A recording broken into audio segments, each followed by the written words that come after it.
Yes, good evening and welcome back to the show and the channel. Listen, the transfer window is done. Deadline day is over. And wow, how busy has it been? Eye rolls.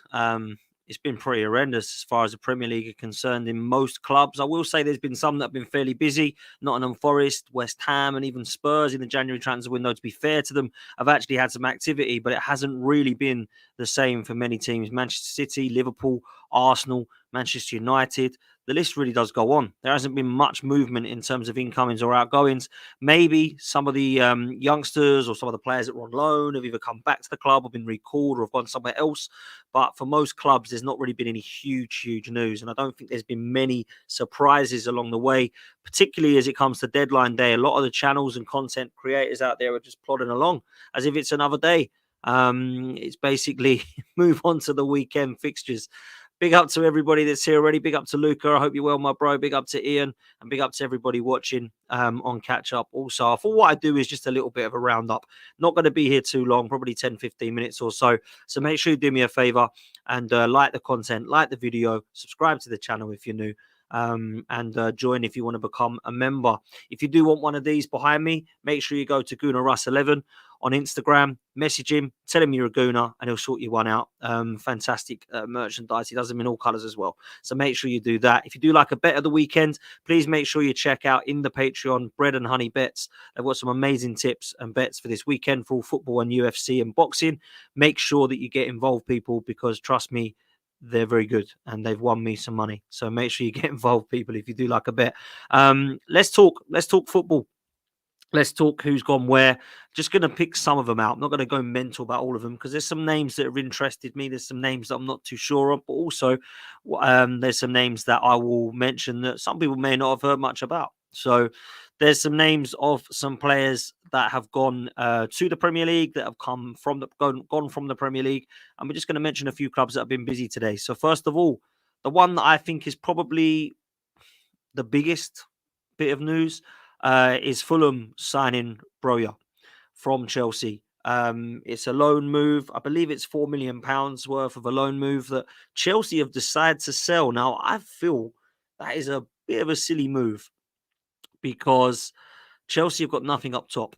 They've got Nicholas Jackson and that's it now. They've got absolutely nothing.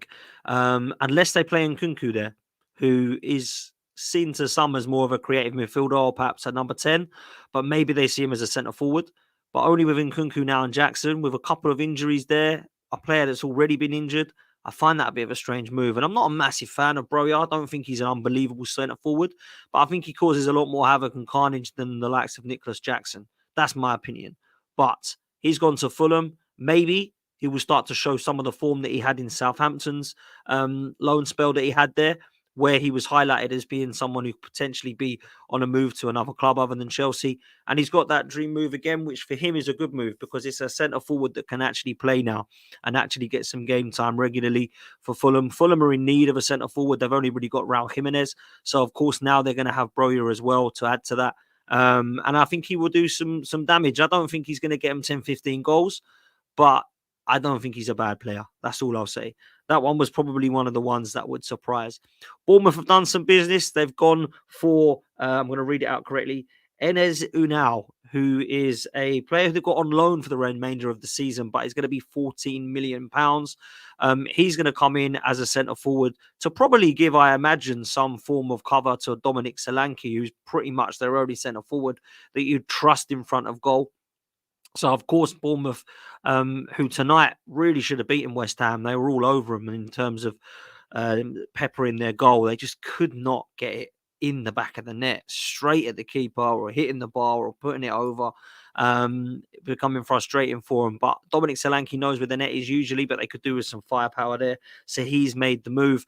Dahoud, who was on Brighton's kind of watch list for a while. They got him in. He's now gone on loan back to Germany over to Stuttgart. So Dahoud has gone back over to Germany.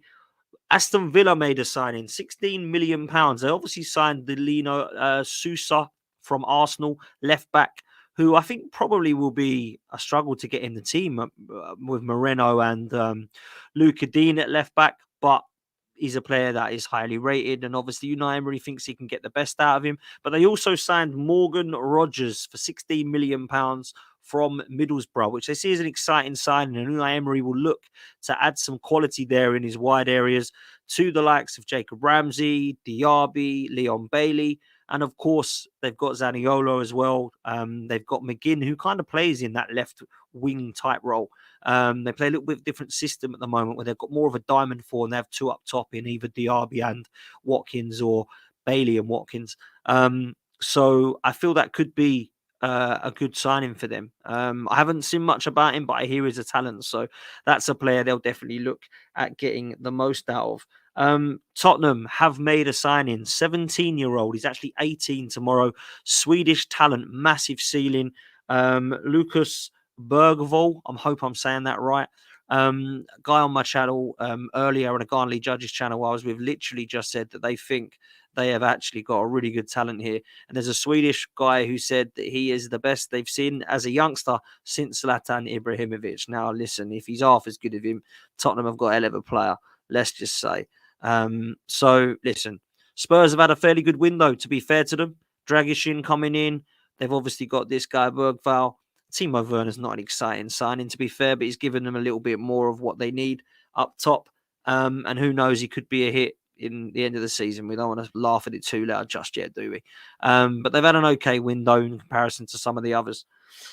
West Ham, this is an interesting one because I've just been told, and I don't know how true it is, that Benrahma's deal has fallen through because the paperwork was completed incorrectly. Now, I don't know if that is a joke Twitter that I've been sent. It could be. I'm too tired to look to see if it's true.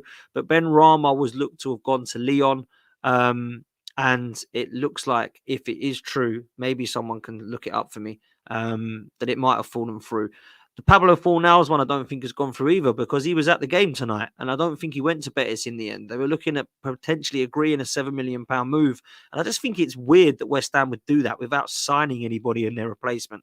They were linked, of course, with Osman and Jota. I don't think they got either. So why would they let them go? It just seems stupid. Being told by Ian that West Ham mucked the paperwork up. I mean, what a joke that is. If that is true, by the way, that is absolutely crazy. So don't really understand that one. Have no idea what that's all about. But if that's the case, then West Ham, what are you doing? Honestly, what is going on? That is poor. Who's next on my long list here? Jesse Lingard. Jesse Lingard has got a move over in Seoul. So he's going and playing football over there now. Why would you want to go and do that? Why don't you just retire? Why doesn't he just go to like Billericay or somewhere like that? Or go to Salford, go speak to Gary Neville if you still want to play.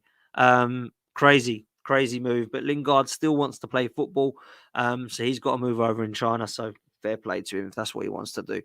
Mason Holgate from Everton. They've cancelled the loan deal from Southampton. He's the 27-year-old now. And he is on his way, or he's gone to Sheffield United. The Blades have got him on loan for the remainder of the season.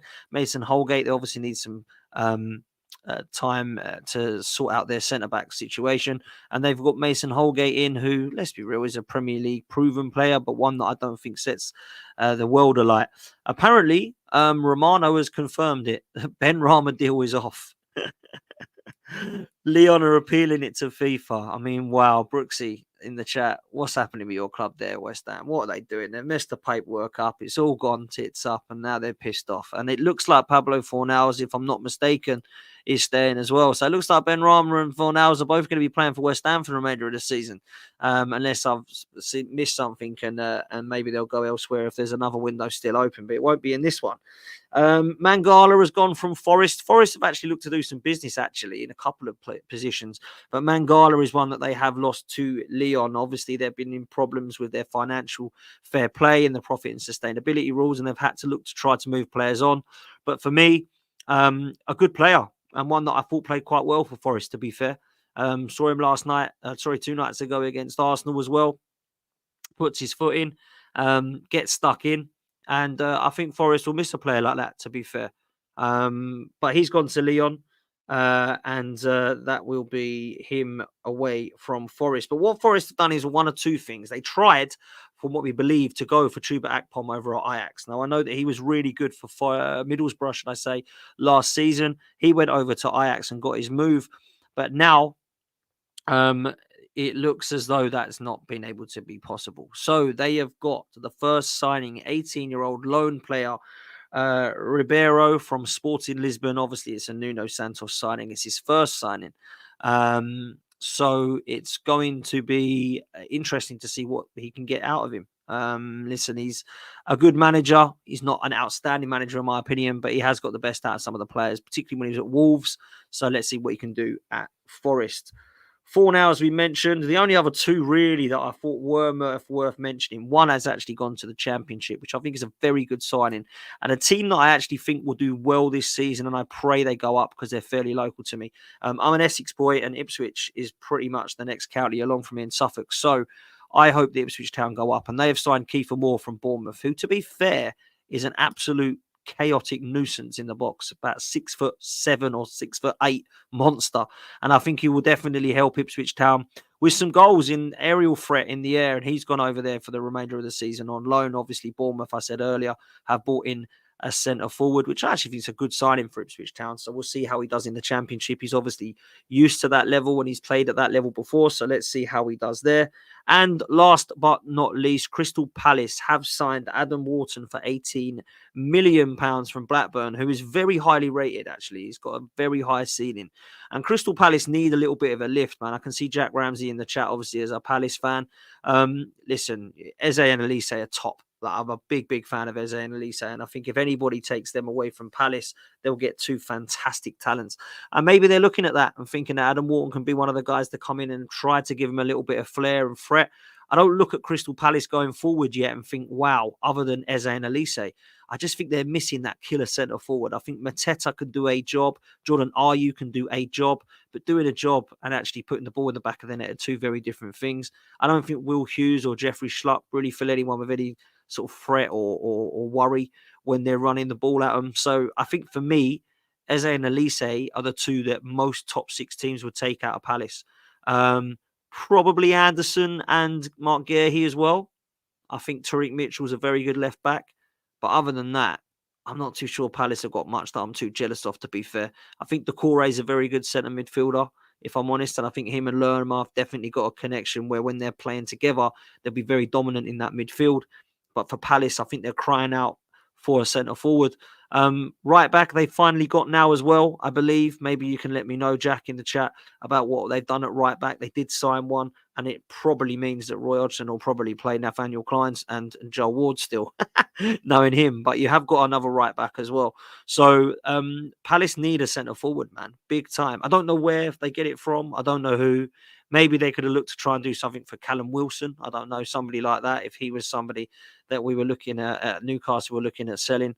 But we'll see. Here we go. Munoz from Genk.